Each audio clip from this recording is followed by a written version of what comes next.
There is a moment when you are about to discover something that will change your life, when the air changes. Not dramatically, not the way they describe it in movies, just slightly. The way the air changes before a storm when you're outside and you feel it before you see the clouds. I felt it on a Tuesday afternoon in February when I walked into my own house and heard my wife's voice. Not her normal voice, her other voice, the one she uses when she thinks nobody is listening. The low, easy voice of a person talking to someone they love in a way they have never talked to you. Welcome, my name is Thomas. I'm 44 years old.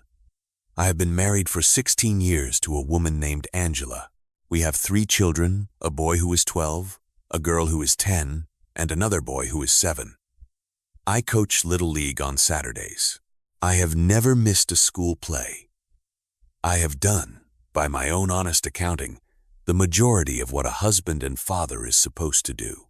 None of that prepared me for the Tuesday afternoon in February. I had come home early from work.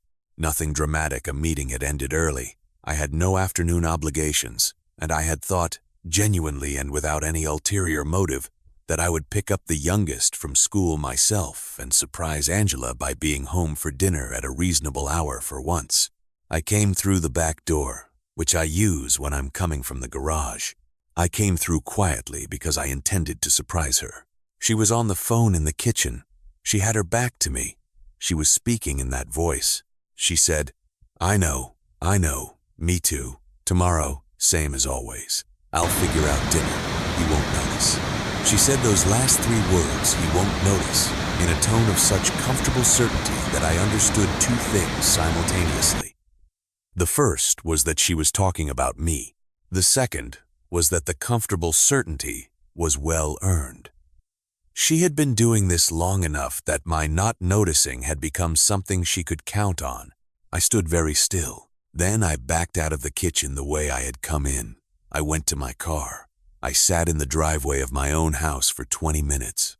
I could see the kitchen window from where I parked. Angela moved around in there making dinner, and I watched her like a stranger watching someone in a lit window, and I thought, how long? How long has this been going on? I did not go inside. I drove to my friend Carl's house. Carl is 47. He has been my friend since we were in our 20s, and he has the quality of a person who has seen most of the things people do to each other and has retained the ability to be angry on behalf of someone he loves. He opened the door, looked at my face, and said, "Come inside." I told him what I had heard. He listened without interrupting, which is harder than it sounds. When I was done, he said, "Tom, what do you know, and what are you assuming?" I said, "I know she was on the phone with someone. I know the tone of voice. I know the phrase she used. I don't know who or how long or what specifically." He said, "Then you need to know all 3 before you do anything else." He was right. I found out the who over the following week. Angela and I have a shared family calendar and a shared phone plan, and I am, in my professional life, someone who works with data. I looked at the call logs. There was a number that appeared on a pattern Tuesday and Thursday afternoons, occasionally Sunday mornings when I took the kids to soccer, always during windows when I was not home. The number belonged to a man named Greg. He worked in Angela's office. He had started working there 18 months ago. 18 months. I thought back 18 months. I looked for the change, the way you look for a mark on the wall you know is there but have been walking past for so long you stopped seeing it. 18 months ago, Angela had started going to the gym on Tuesday and Thursday evenings. She had joined a running group. She had started staying later at work occasionally. All of it was explainable. Each piece, individually, was normal. I had been so busy not noticing that I had not noticed. He won't notice. I called an attorney on a Thursday morning while the kids were in school. Her name was Linda Park. She practiced family law, and she said the thing that attorneys in this situation tend to say, which I now understand is not a cliché but a genuine and important piece of advice. "Thomas, do not confront her yet. Document first." I documented. I hired a private investigator. I want to be honest about this because I think people imagine it is a dramatic thing, and it is not. It is a practical decision made by a person who needs information that they cannot get another way. The investigator confirmed, over 2 weeks, what the phone logs had suggested. The gym on Tuesday and Thursday was not the gym. The late nights at work were not work. The running group met once, apparently, and Angela had attended once and had not been back since. She had been going somewhere else. The investigator's report was 12 pages. I read it twice, then I put it in my briefcase and I went to my son's Little League practice and I watched him field ground balls for an hour and I thought about what I was going to do. Linda advised me to have a legal plan in place before any confrontation. I spent 3 weeks building that plan. I moved money. I documented assets. I had Linda prepare preliminary paperwork. The confrontation happened on a Sunday evening after the kids were in bed.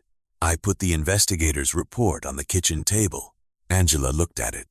She looked at me. She said, "Tom." I said, "I need you to understand something before we talk.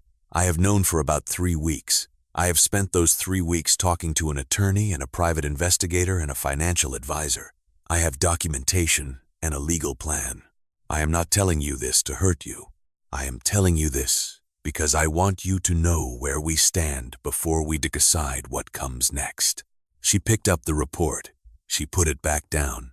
She said, "How did you know?" I said, "I came home early on a Tuesday in February, and I heard you on the phone." She said, "He won't notice." I said, "Yes." She started crying. I let her. I had spent 3 weeks preparing for this moment, and part of that preparation was deciding not to be the person who comforts someone through the discovery of what they have done. That is not cruelty. That is clarity. We tried counseling for 2 months. We were not the couple who saved the marriage. We were the couple who used the counseling to understand how to end it in a way that protected the children, which is a legitimate and undervalued outcome of couples therapy. The divorce took 9 months. 3 children and 16 years and a house and retirement accounts, and the complicated math of a life built together 9 months. Linda was thorough. The outcome was fair in the legal sense, which is not the same as feeling fair but is the best available definition. My 3 kids are doing as well as children do when they are told honest things by parents who remain consistent.